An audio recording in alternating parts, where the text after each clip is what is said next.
introduce yourself as we lead off into our last hour with our illustrious panelists? There we go. And can you see my screen okay? Yeah. I just wanted to say thank you for having us, and I'm very proud to have the opportunity to introduce the next session. I think I've worked with most of the participants that are part of the digital transition session, so I know we're in for a great discussion, and I'll do my best to get us there as quickly as possible. Leilani and Doug, thank you very much for putting on such a great couple of days. D2L is happy to be part of it. For those of you that don't know me or don't know D2L, I'm David Baker, a lifelong D2Ler. I wish I could turn on my webcam right now. For some reason, my computer doesn't want to let me. But hopefully I've got the opportunity to introduce myself at some point in the future. I'm a lifelong D2Ler who's been here since the start. I'll let you guess at how long that is. The answer's on the next slide. But it's been a terrific opportunity to work with educational institutions all around the world. A little bit about D2L. 20 years ago, we started with a mission, and that mission, and that was the giveaway to how long I've been here. That mission was to transform the way that the world learns, and we've never wavered from that mission. We are a learning company through and through. We believe technology should pave the way, not get in the way of learning, and really let your teachers teach the way they want. We're doing everything we can to help students and teachers and administrators as they venture into the online space. As we know, this is so new for so many people. On one of the Learning Council webinars recently, we heard that for years, technology leaders have felt like salespeople trying to get people online, and then suddenly overnight, everyone bought into the idea right away. Over the last few days, we've heard from district leaders on how they're handling that shift, and it's that drive that is pushing us to deliver the best possible learning management system that your users can depend on. D2L has changed a lot over the years, and it continues to innovate and deliver on tools that our clients need. A lot of you might have experience using Brightspace by attending one of the University System of Georgia schools that's using D2L, but the experience for K-12 is quite different. We know that a learner in kindergarten is so much different in how they navigate and use the platform than that of someone in the 12th grade.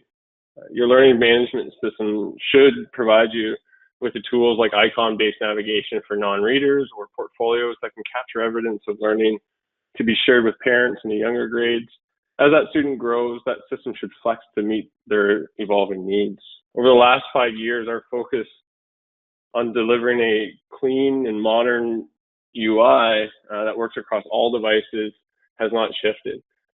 As we've all learned throughout, and especially over the last year, accessibility is critically important to the learning journey. Not all students have the latest and greatest cell phones that can download apps, so we've designed Brightspace to be responsive across all devices, so it works on anything that might be in use within your districts. Over the last year, though, our priorities have shifted. Closer partnerships with tools we've heard a lot about over the last couple of days, like Zoom. Teams was a big one we've heard from a number here. And Google have all received a lot of attention, and we've rolled out deeper integrations with each one. Uptime has also been critical for our users. When your users are logging in, they're building trust that the system is going to be there when they need it. And D2L has been solid throughout this pandemic, even as some of our clients are experiencing 250% increase in usage.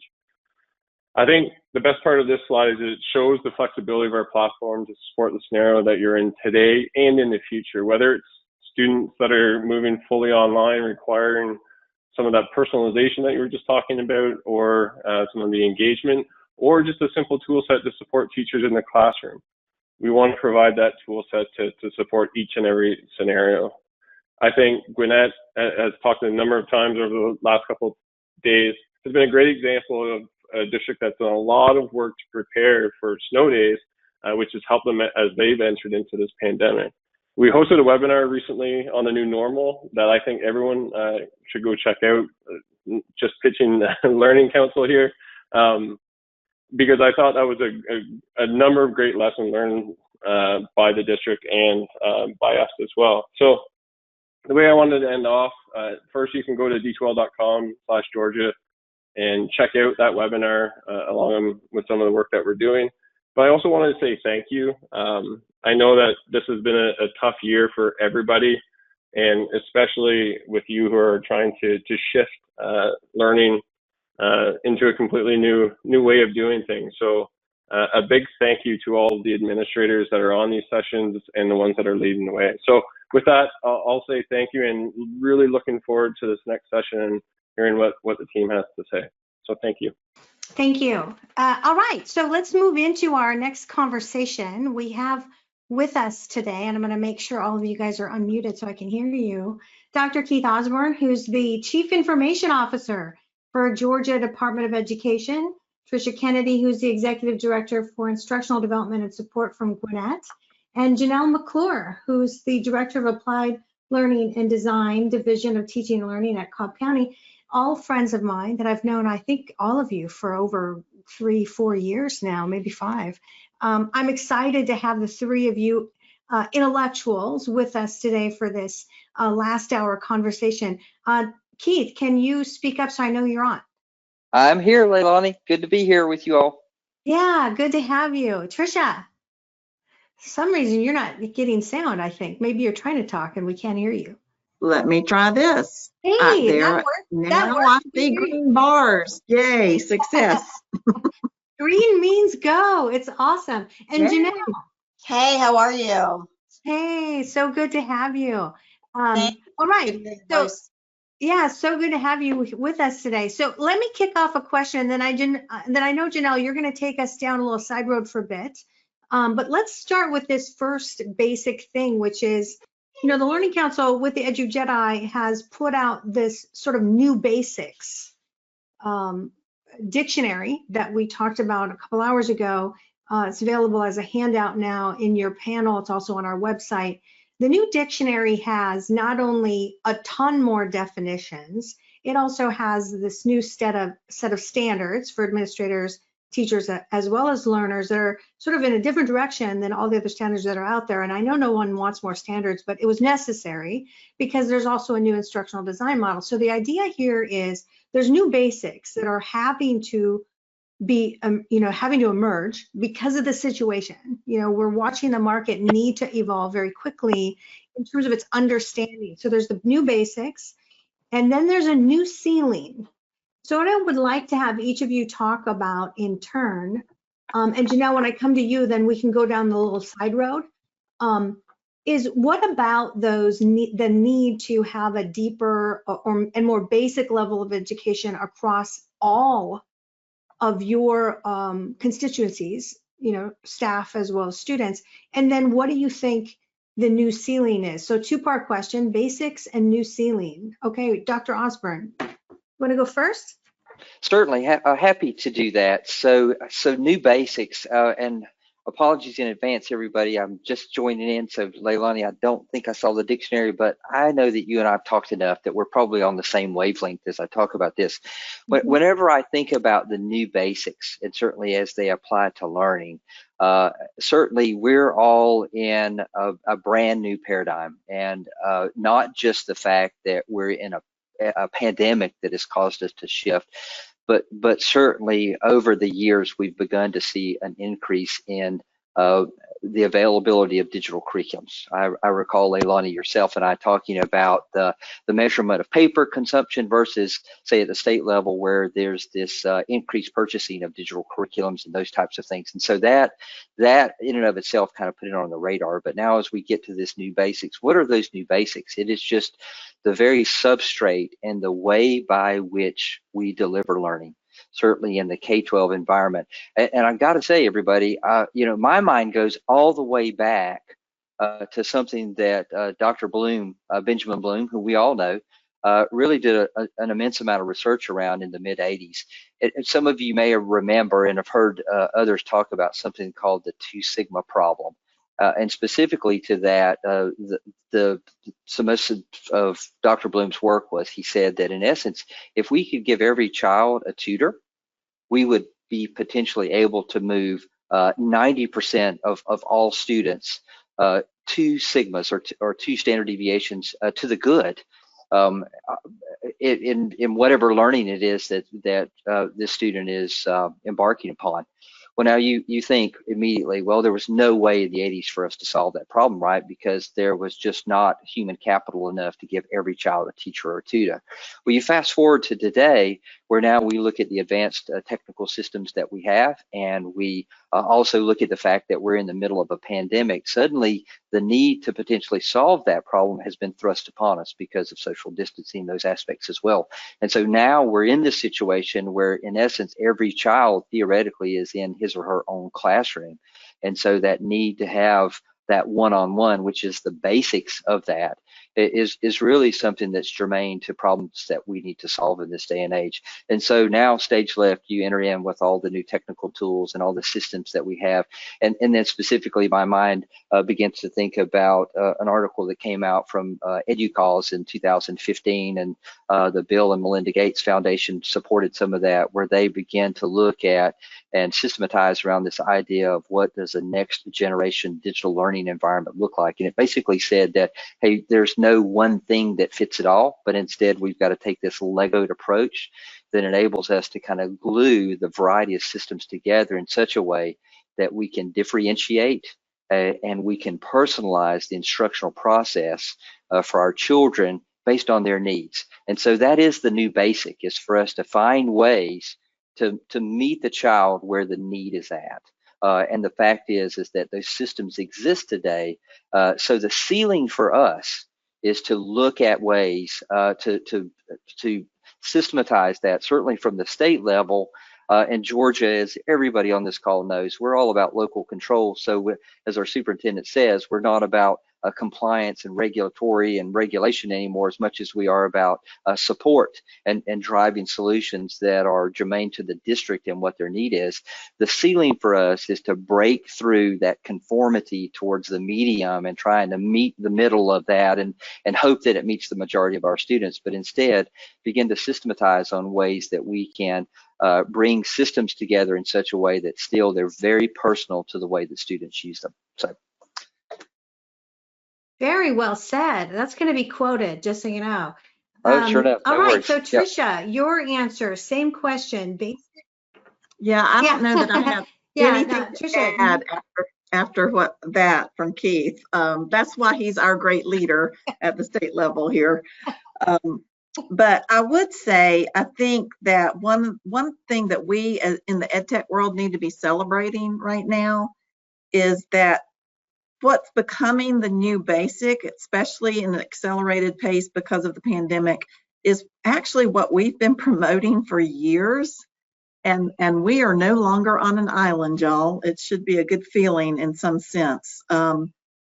We've been promoting that students have choices, and that how technology can provide that for them, that there be flexibility in scheduling and in acceleration of learning and pacing of learning, because we knew technology could help with that there be multiple models of delivery.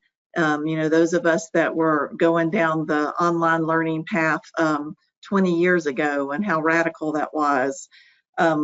So, those are things that are becoming expected. And that's some of the things I think we're not going to lose when we come back up out of this emergency situation. And I think that, and Leilani, you've talked about this a lot, and I know it's in the dictionary as well, just that idea that learning and now the curriculum is in chunks. It's not a whole grade level of content, but and it's not even a one standard of content, but that we're having to really get at what we for years have been calling the learning objects level. And I think our general ed, our practitioners are understanding that better now, because they've had to move in those chunks in this online or concurrent or hybrid world. They're moving students through those compartments of learning rather than trying to look at something as a larger piece. And so I feel like that the basics are, we're going to have to continue down that path, because that's what our customers, our students, our parents are going to expect from us. even when we come out of the emergency situation that's put us in that arena. And so our ceilings, that really going back to what Dr. Osborne was saying, that really true personalized learning opportunity that we've known for years technology could help us get to. I think that's where we're headed. That's the path that we're on in a much accelerated pace from what we've seen before now. And I think that you made a great point yesterday, Leilani, about the fact that once you get your curriculum mapped out in a digital format, where it's really everything that would need to be student facing, then you can start bringing in the algorithms and the analytics and the opportunity to allow students to move at their own pace, or move in, take an off ramp and come back in, or to truly personalize those opportunities for students. That's the ceiling I hope that we're going to reach in the not as distant future. Mm-hmm.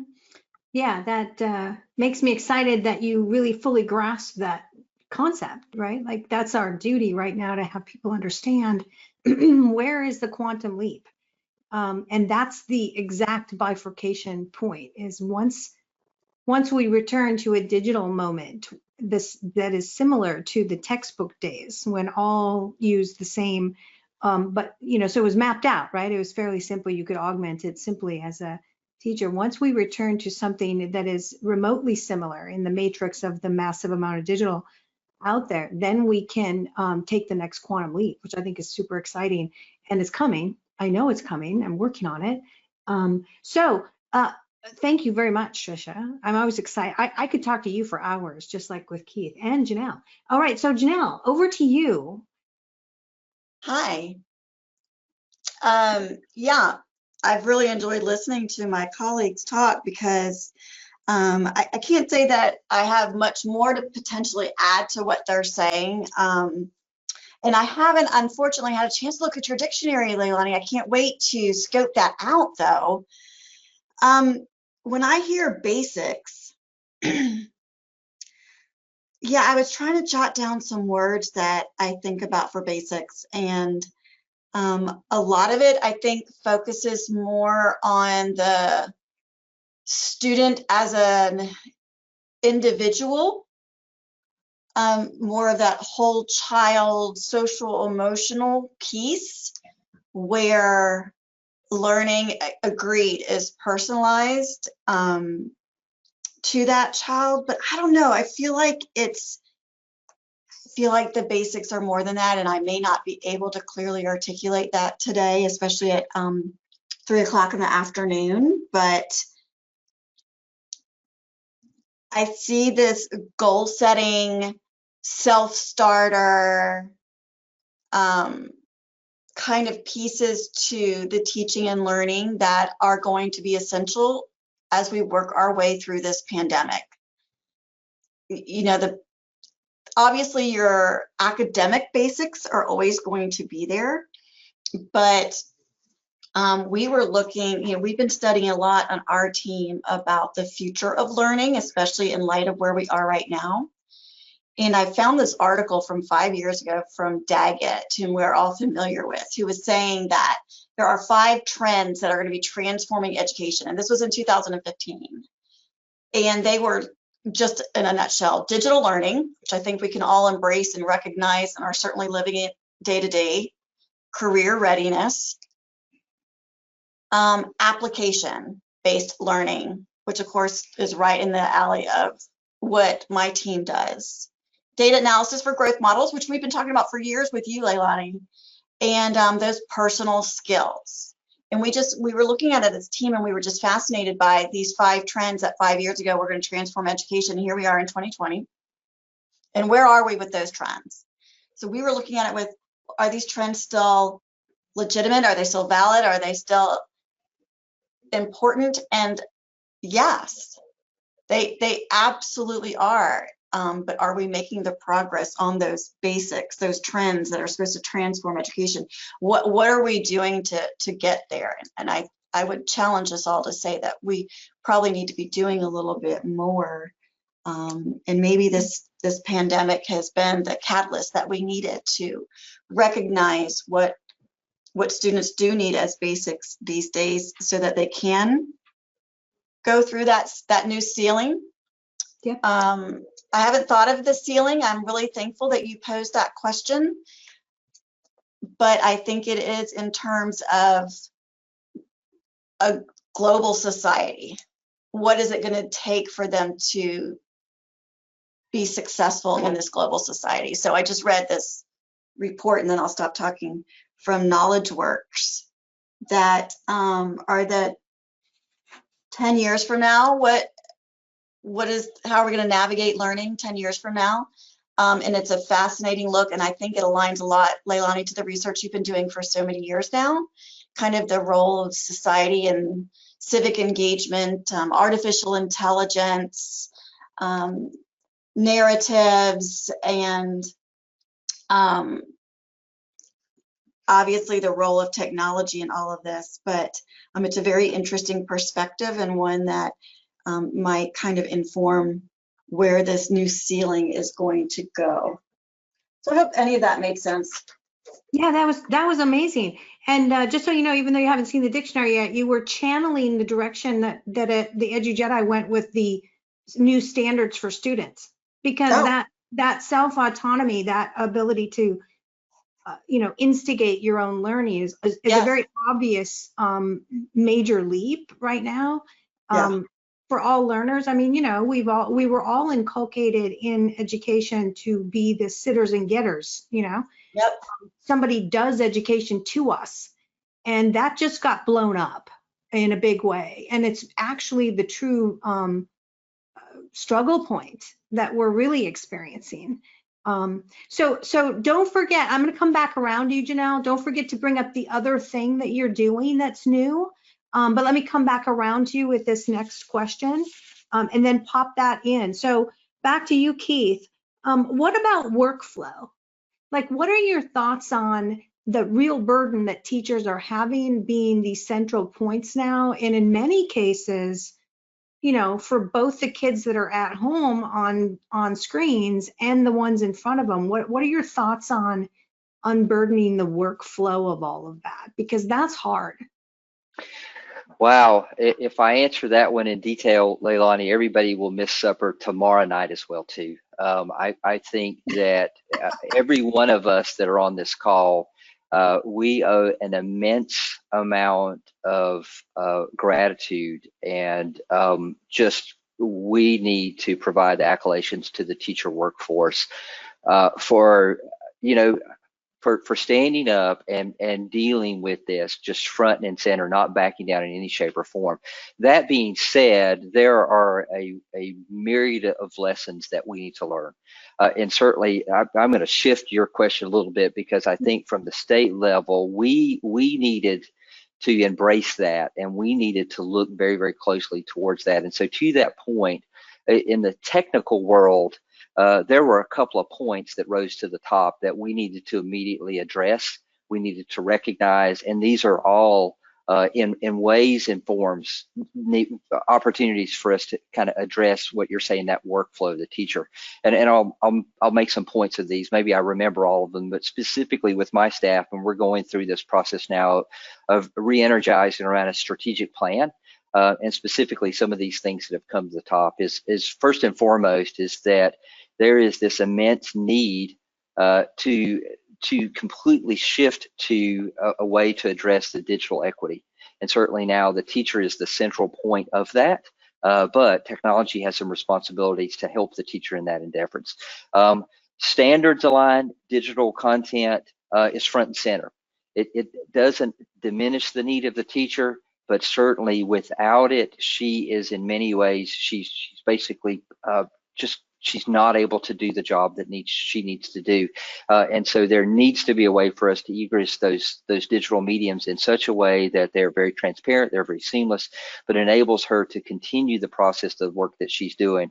There has absolutely the paramount importance of this statement is probably head and shoulders above everything else that I'm going to say here, and that is that there's absolutely got to be a rapid shift to retool our teaching workforce so that they feel that they are effective and that they have the medium that enables them to be very effective in a digital learning environment. There's some research out there that kind of shows from the national perspective that 96% of our teaching workforce were never, ever, ever in their undergraduate processes, never made available to kind of experience virtual mediums and the capacity to work in a digital environment.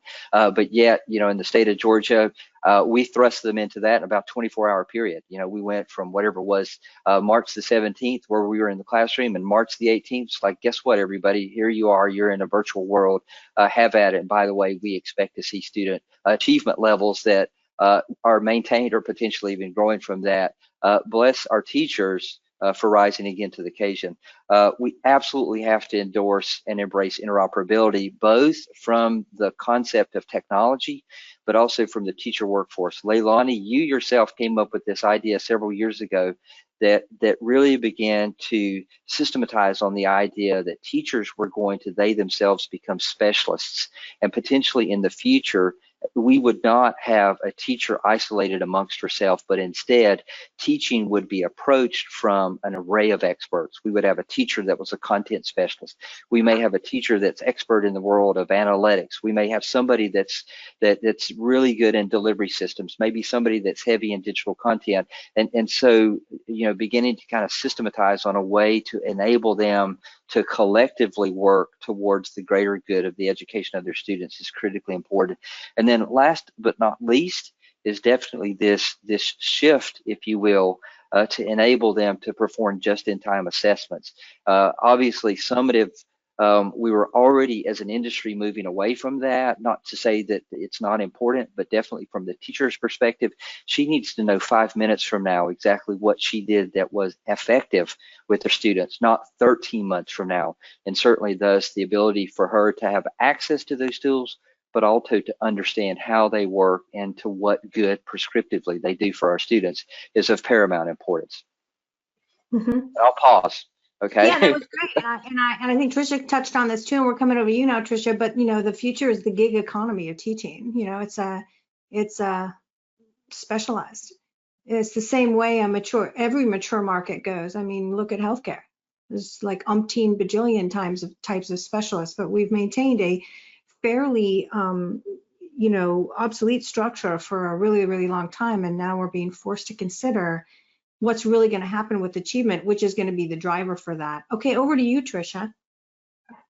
Yeah, this is an awesome question, Leilani, because I can give you a story about what we've been talking about in Gwinnett from literally the last 2 days. Of how can we unburden teachers right now in the midst of just the craziness that's going on. I bet everybody on the call has heard their teachers saying how exhausted they are. And here it is November and they're April and May tired. So we've been talking a lot about what we need to do to help teachers with that. And one of the things that we've been kind of throwing out there is that we as a district, our kind of philosophy from the district level and curriculum development and all is that we want to leave a lot of the reflective teaching up to the teachers. And what that translates into is that we give a lot of guidance around instructional practices, but we don't necessarily give from the district level step-by-step lesson plans, do this, do this, do this, do this. We give them resources. We try to vet resources for them. We give them instructional practices and philosophies. We give them models of how to address specific standards, but we haven't been in the business of actually creating day-to-day lesson plans for them. We did it last spring when everybody went digital, but then even backed off of it a little bit this fall when we went to more of a synchronous, a little bit more synchronous than asynchronous model. But we've been saying maybe now's the time for us just to give them that just-in-time instructional pieces that they need. Can we help them by building their lessons for them so that all they have to do is copy, paste, and post student-facing content?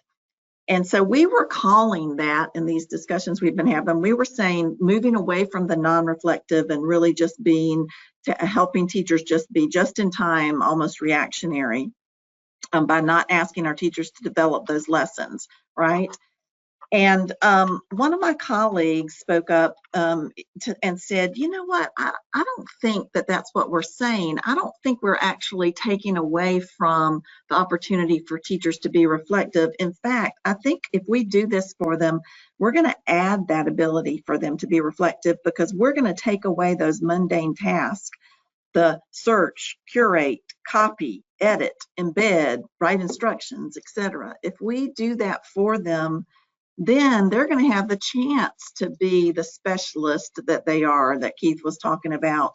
They're going to have the opportunity to have, they'll have the time to use that just-in-time assessment to modify instruction for students, to work with small groups, to work with individuals, to really, again, going back to the words, really be reflective.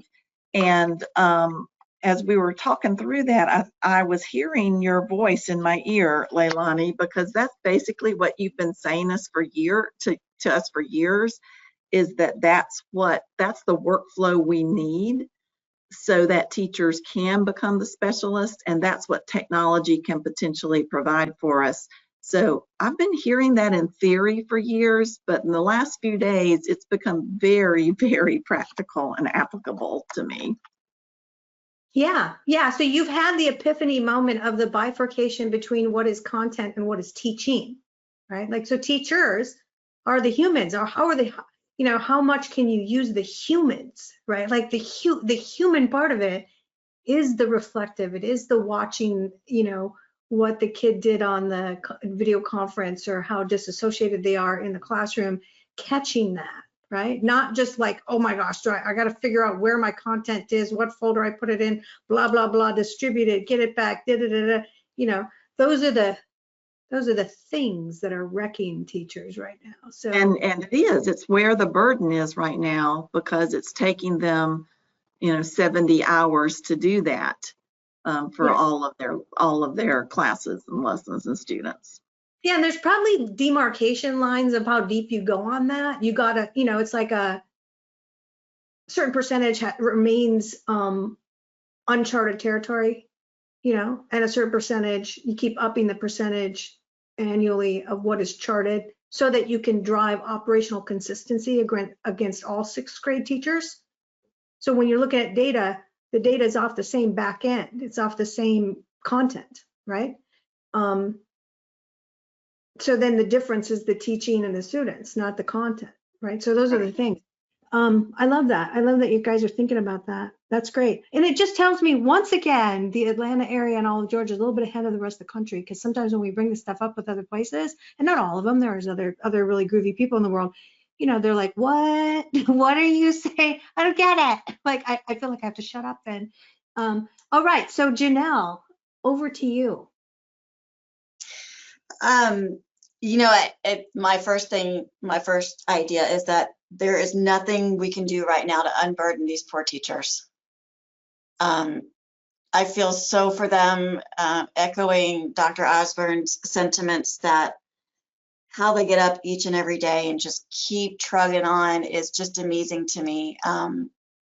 Our teachers are in a shared synchronous environment where they're teaching face-to-face and remote students at the same time.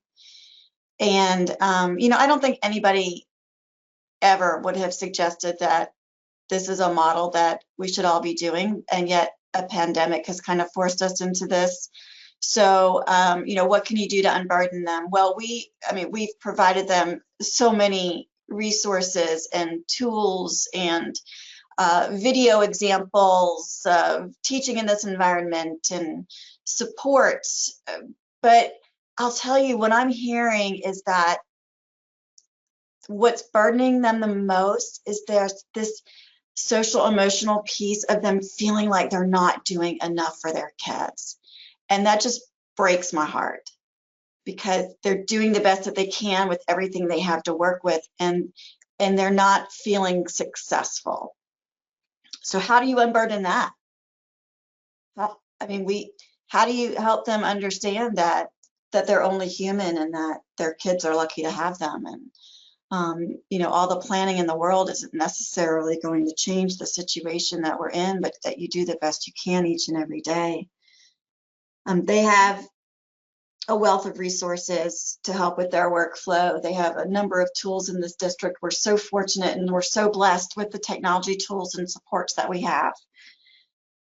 But I don't know. I don't know how else to make them feel better about how they're managing this environment. That's you were doing a special project there. You wanted to mention, I know when we were emailing before this event. Do you want to bring that up now? Kind of give us a little window. If you're talking about our shared Synchronous supports, Leilani, I can't remember if that's what we were talking about. Yeah. But yeah, we were partnering with an organization that was really helping us to further define what a shared synchronous environment is and how do you lead learning successfully in that environment. And so we have several asynchronous modules that have been developed that really focus on best practices in that environment that we're hoping to share with teachers very soon, as well as some district staff training on what that looks like so that we can better develop supports from our level to share with schools and teachers at their level to see how that can assist. So and we're also building out with all of those materials, a course within our COB teaching and learning system, which is, you know, our LMS that we've developed, and hopefully, you know, building it out a little bit more so that we can streamline all of the many resources that we do have available into one succinct place. So to the point that the others were making earlier, that they don't feel like they're going, you know, spending 60 hours a week going to 15 different places trying to find what they need, but instead have it all kind of in one location with those supports. We're also looking at working with our partner to eventually get into schools to help train teachers and build content, to Tricia's point, that will be successful in this environment. Because who knows how long we're going to be here. And I think until they can build back some of that confidence that they need, then they'll continue to struggle. But we are excited about the work that's been done. We, I mentioned earlier, we created some instructional videos, if you will, of actual staff in a classroom with actual kids, face-to-face and remote at the same time, and modeled our instructional framework of an opening, a work session, and a closing, so that they could literally see it in action in their actual classrooms from peers. And we think that was very well received. Hopefully helped a little bit, at least, for them to see that it is possible. First of all, it is possible to be successful in that environment, and that you don't have to recreate everything you've ever done. You just have to modify to accommodate the situation. And I think that alleviated some of their concerns and some of their burdens as well. That's awesome. Awesome work. Yeah, now everybody wants to see them, but I know you're probably locked in with that particular company. You can't share them with everybody, but now we all want to see it. We're just saying. So, okay, so I have a last question to wrap up the hour for all of you, and then we're going to open it up for our attendees to ask you questions as well. And that is, you know, it keeps coming up. If every district we talk to, particularly the mid-tier management, who are, you know, they're in the friction war zone of this all. How do you convince your leaders? Like, there's a lot of leaders that just want to get back to normal, and normal is not coming back.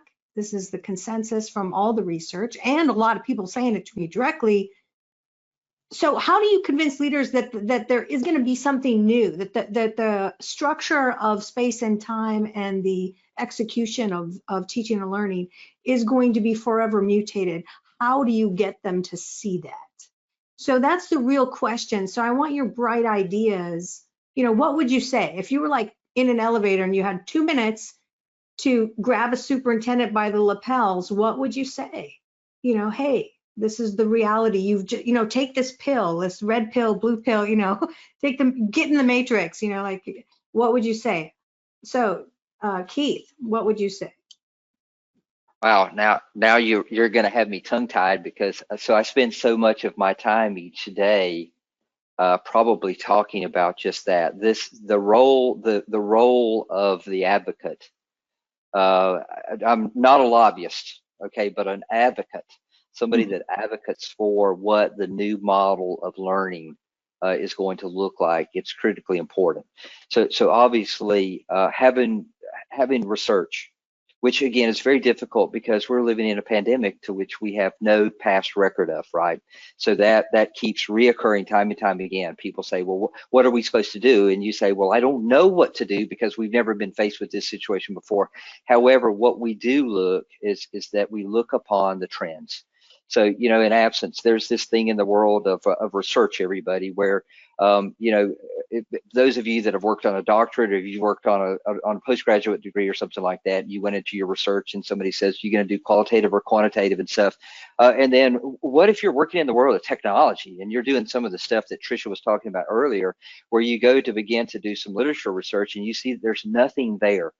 There's absolutely nothing there to base your research upon. Well, what do you do?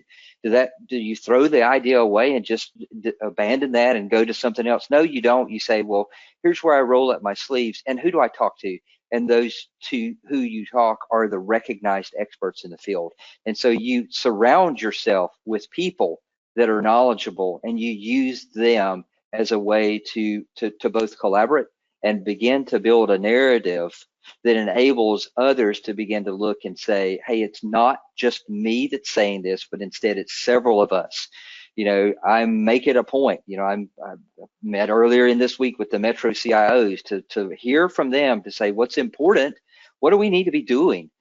Because I'm going to take that back to my folks and say, listen, at the DOE, we need to be doing this because this is what the Metro CIOs, this is what they're living and breathing day in and day out of the district. So this is what we need to be about is finding ways to support them and build in that same capacity.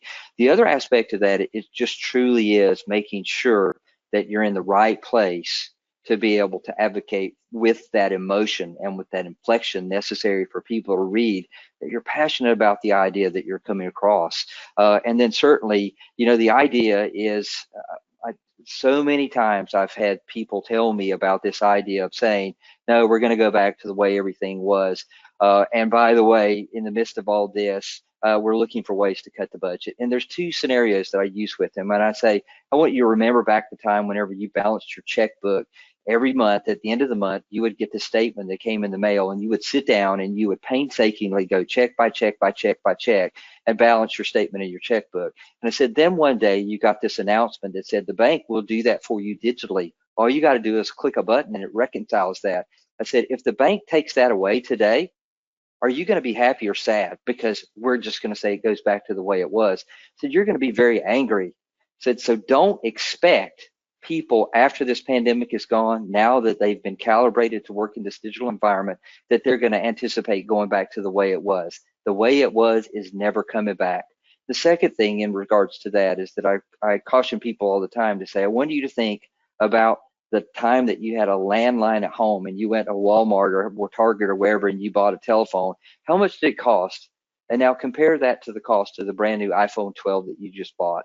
Was it cheaper? Is that iPhone 12 cheaper? I said, so get your mind wrapped around the idea that education isn't supposed to be cheap. It's not supposed to be one of those things that we look as opportunities or ways to lessen, but instead find ways for us to enable efficiency, but you got to support it, and you got to support it in such a way that we can actually do the job and that we can win.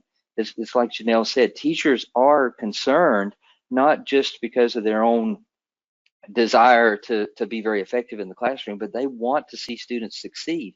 We absolutely have to convince those people in power around us to say, we've got to support our teachers, because at the end of the day, what they want to do is they want to empower students to be able to learn, and that's the win that they want. And I don't care really how much it costs.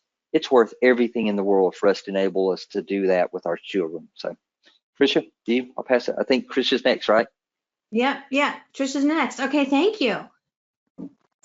Yeah, I sometimes I think it's the fear factor that helps some of our leaders understand the need to change, the need to adapt. And so that's probably where I will or would go, is that, you know, there have been a lot of things that have happened now that our parents and our students have experienced. And that's why I think we can't go backwards. You know, my questions I think would be, well, what if our students and our parents who have been digital want to stay digital? And what if they decide that they have been able to learn enough on their own without teachers, and self-paced and facilitating their own learning? Because I think these things are happening, right? And what if parents have found enough specialized content on their own for their students, for those students' particular skills, for their particular interests, that they now start demanding a custom education for their children? You know, what if our kids, and again, I think this is happening, have realized that they can learn what would have taken a semester in a classroom, they can learn it on their own in 5 weeks. You know, I think that that's the fallout, that if we don't pivot and if we don't look at different ways to do things as a school system, we'll lose our customers, because there's going to be somebody out there that's going to address these desires and needs, and kind of the aha, I think, that some of our existing customers are going to have coming out of their unique experiences during this time. I totally agree. And I think I will mention that, you know, all of you guys are invited to come to our national gathering online December 2nd, when we release the statistics from our big survey, as well as some points about what went down on the consumer side of the market once quarantines hit. It was majestic, and it shows that there's been a great awakening in the American public that is going to cause this bifurcation to go even deeper. And even though you might not lose students, Tricia, you're definitely going to see equity problems at a different level of equity than the machines going out, right? Where students and parents are like, could we just test out? We already know all that stuff. You know, because they're using consumer grade stuff on the outside. Maybe they don't leave, they just, you know, flow around what you were going to do with curriculum, and they kind of opt out in a different way. So anyway, so let's come back to you, Janelle. What do you want to respond on that particular point about leading, convincing leaders? I think if I was in that elevator, I think one of the first things I would say is, when was the last time you walked through a classroom and talked to a kid? Got to get out of your. Ooh, good one. Ooh, got to get out of your chair, right? Get out of your office, get out of the building, go into a school, talk to some kids. They'll tell you what needs to change about school. You know, kids don't hate learning, they hate school. If they hated learning, then they wouldn't be spending 12 hours a day learning a new video game or reading on how to hack it or hack anything. They wouldn't be learning how to code. They love to learn, but for some reason they hate school. So we're doing something wrong for the kids of today and the kids of tomorrow. So, you know, read some research around how unprepared the graduates are for the workforce. I mean, businesses and corporations have been complaining about it forever, that these kids aren't coming ready with the skills that they need in order for them to succeed in modern day business. And it doesn't matter if they're college or career. There's a skill set that every human being needs in order to live in society. And more than enough research and data has been shown that they're not getting that from their K-12 education. So how do we, I love, Tricia, what you were saying. You're right. We're going to lose them because we're not providing them what they need. Yeah, they could learn it at the surface level at home, and that's essentially what they're doing. But then what school needs to do is show them how to take that knowledge and apply it and make it relevant, problem solving, all that skill sets. That's what we need to be showcasing and doing within the classrooms. If we turn some of that learning over to the students and give them the control over their learning, then the teacher wouldn't be so burdened with a workflow, because they could be helping them just apply what they've learned to real world situations and facilitating that problem solving and that application piece. Yeah, I love that. I love those comments, and I love your certainty about that. Okay, so we were going to have one person make a comment. Coming to you, Victor. Let's make it quick so we don't keep everyone too long. Okay, you're unmuted. Great, thanks. So very quick, I just wanted to ask Keith, one of the last things he said earlier was the importance of just-in-time assessments. You know, you want teachers to see the feedback 5 minutes from now, not 13 months from now. So the question is, do you find that that's more important now than it ever has been, although it's always been important? And then really quick, I wanted to let Tricia know, I would really love to talk to you later, because we actually work with Gwinnett on the library side, and the whole thing you were talking about earlier about unburdening teachers. We haven't really talked to folks in your part of the district, but I think we can really help you with that. And this isn't a sale. You folks have already bought our product, but I don't think you know about us. Okay. Okay, Keith. So yes, so it's more important now than ever before. Two things that come into play, and that I want to go back to that isolation and that single classroom event. You know, the environment that we have now is apt to change at any given moment in time. You know, we're seeing ourselves where schools this week alone are transitioning back to full virtual, where they've been face to face. And so just that environment in and of itself necessitates the need for teachers to have some awareness of what's changed. I mean, you know, I think that we precipitate upon three events. You know, students learn or they don't, teachers teach or they don't, or there's some type of environmental factor that one of or all three of those could have an impact on the outcome of students.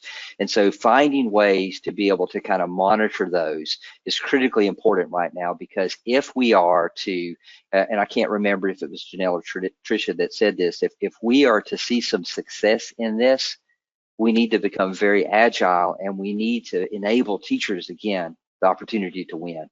But now I want to go to something that Janelle said, you know, and that is that, or Tricia, you said this first, but Janelle, you certainly applied this, where Tricia said that our teachers are April, May tired. And that is the fact of the matter is that our teachers at the end of the day, they want to see success, and that is what's mentally necessary for them. And I'll tell you why I believe that is.